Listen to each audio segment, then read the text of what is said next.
va le laisser un peu tourner pour que ça vide le chariot et puis après je soulèverai le bazar.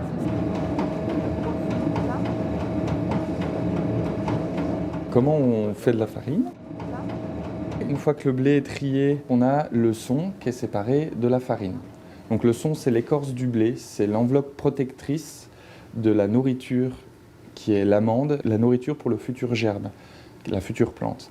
Et donc nous, on se sert de la nourriture, le son, on l'écarte parce que c'est avant tout une enveloppe protectrice, donc qui n'est pas bonne, on n'est pas capable, nous, de la digérer telle qu'elle. Donc c'est pour ça qu'on l'enlève. Et après, on peut éventuellement trier le gros son du petit son. Donc après, c'est une histoire de diamètre, hein, de tamis, pour éventuellement fleurer le pain ou alors refaire du pain complet. Mais moi, je préconise qu'il soit fermenté dans le levain pendant plus longtemps afin que, entre guillemets, ça prédigère le son pour qu'on puisse l'assimiler correctement. On démonte le moulin pour voir un peu comment c'est fait à l'intérieur. Donc là, on vient d'enlever la trémie. Là, on enlève le support qui nous sert à régler, à l'aide du pointeau, qui sert à régler la hauteur de la meule. Donc là, j'ai desserré pour ce qui règle la hauteur. Et ça, c'est le ressort de sécurité qui fait que s'il y a une pierre qui tombe, bon, normalement, il n'y a pas à tomber de pierre, mais s'il y a une pierre qui tombe dans le moulin, la pierre sera levée grâce au ressort, et préservé grâce au ressort. Hop. Le pointeau. Donc là, je débranche la sécurité qui fait que quand le chariot est vide, ça se soulève et ça coupe le moulin automatiquement. On peut bien voir les deux pierres, la dormante, celle qui ne bouge pas, et la volante, celle qui va tourner sur son axe. Il faut qu'elle soit parfaitement équilibrée, elle peut se régler de manière très précise grâce au système qu'on a démonté tout à l'heure. Et ça c'est possible, là on voit la petite plaque en ferraille parce que la pierre est parfaitement équilibrée. Et donc ce qui permet de pouvoir régler de manière très précise l'épaisseur entre les deux pierres qui nous permet de pouvoir moudre très finement sans échauffer le grain.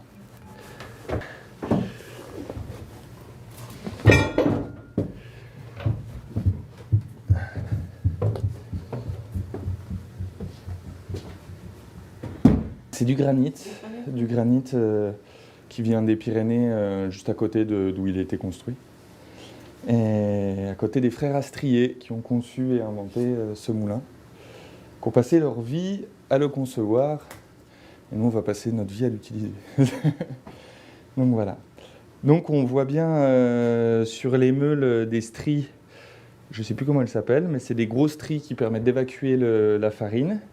Et il y a des stries presque perpendiculaires qui, elles, vont moudre le grain. Et donc, on peut constater que c'est parfaitement rectiligne. Ça a quand même une forme globalement de cône. Donc le grain arrive, il a la place pour rentrer ici. Et plus, avec la force centrifuge, plus il va se rapprocher de l'extérieur, plus l'épaisseur va se réduire pour arriver à ce que les pierres se touchent quasiment à quelques dixièmes, quoi. Et du coup, c'est ça qui va faire que la farine se moue et après est évacuée sur la périphérie et avec les petits racloirs est propulsée vers le petit chariot là. La farine tombe dans le tamis et sépare le son de la farine. La farine tombe à travers la bluterie et le son reste dedans et sort là dans le chariot et la farine tombe au fond. Il y a un cône, une vis, comme on peut voir là. Voilà, une vis au fond et acheminée vers la ligne d'ensachage où ça va remplir automatiquement les sacs de farine.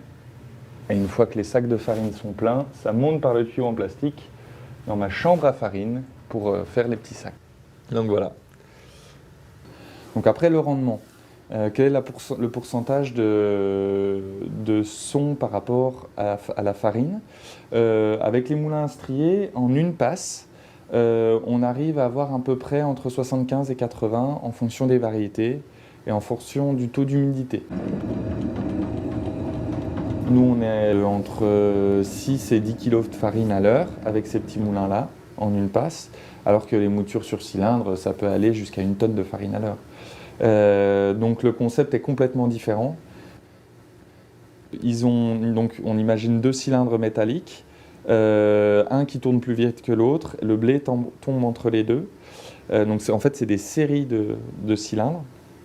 Et donc le blé, quand il tombe dedans, du coup, ça va l'arracher, ça va le broyer et l'arracher. Donc il y a une friction très importante qui fait une élévation de la température jusqu'à pas loin de 100 degrés, entre 80 et 100 degrés, ce qui détériore énormément le germe, éventuellement les vitamines qu'il y a dans la farine, quelques minéraux fragiles.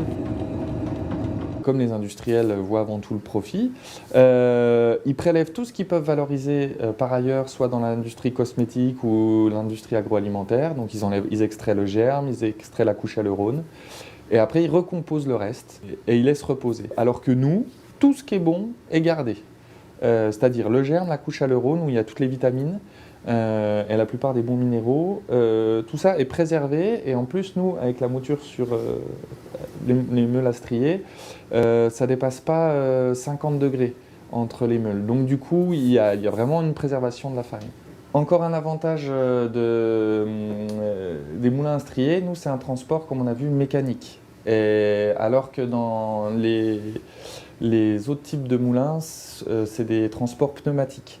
Donc la farine est transportée par aspiration, ce qui provoque une oxydation de la farine, encore une détérioration supplémentaire de la farine. Tout ça implique, toutes ces détériorations dans le processus industriel, implique un temps de plancher de minimum 1 mois avec la farine industrielle. Donc qu'est-ce que le temps de plancher ? C'est le temps que la farine doit rester sur le plancher, historiquement des moulins, avant de pouvoir l'utiliser en boulange. Moi, je conseille 1 semaine, mais je l'ai déjà fait. On peut panifier sortie de moulin, ça marche. C'est un peu rock'n'roll parce qu'il y a beaucoup de vie et donc du coup, elle sera très réactive au moulin. Mais au bout d'1 semaine, moi j'estime c'est le délai parfait, il y a encore suffisamment de vie et de réactivité, mais elle est quand même un peu plus stabilisée. Donc moi, avec un plancher d'1 semaine avec ce type de moulin, je trouve que c'est vraiment idéal. Maintenant, il ne faut pas oublier que le blé, c'est une future plante et qui, à certaines périodes, a envie de germer. Et heureusement, parce qu'on les ressème. Mais par contre, c'est une implication concrète sur la farine. Au moment des semis, c'est-à-dire vers octobre et puis après au printemps, ça influe sur sa vivacité au niveau de sa réaction avec les levains. Et du coup, c'est très compliqué. Et donc, si le blé qu'on a récolté l'été, on le moud avant la date de semis, alors c'est possible, mais c'est très très instable comme farine. Parce que le blé, il a encore énormément de vie et il a envie d'y aller. Et du coup, avec le levain, ça donne des fluctuations énormes au niveau des temps de levée, au niveau même de la tenue du pain. Donc même les chaînes de protéines, de gluten, sont pas bien stabilisées et du coup, c'est rock'n'roll. C'est possible, mais c'est rock'n'roll. Alors c'est pour ça qu'on préconise de le faire après la date de semis, de moudre après la date de semis, après octobre. Donc si on peut se le permettre au niveau du stock, c'est quand même l'idéal. Je mesure l'humidité de mon grain. S'il est à 14, pour 100 kg, je vais rajouter 2 litres d'eau, donc 2 points d'humidité pour arriver à 16. Je laisse reposer 24 heures, que l'humidité rentre bien dans le grain. Et une fois que c'est reposé, je le passe au moulin. La paroi du grain étant humidifiée, plus humide, elle va être plus souple.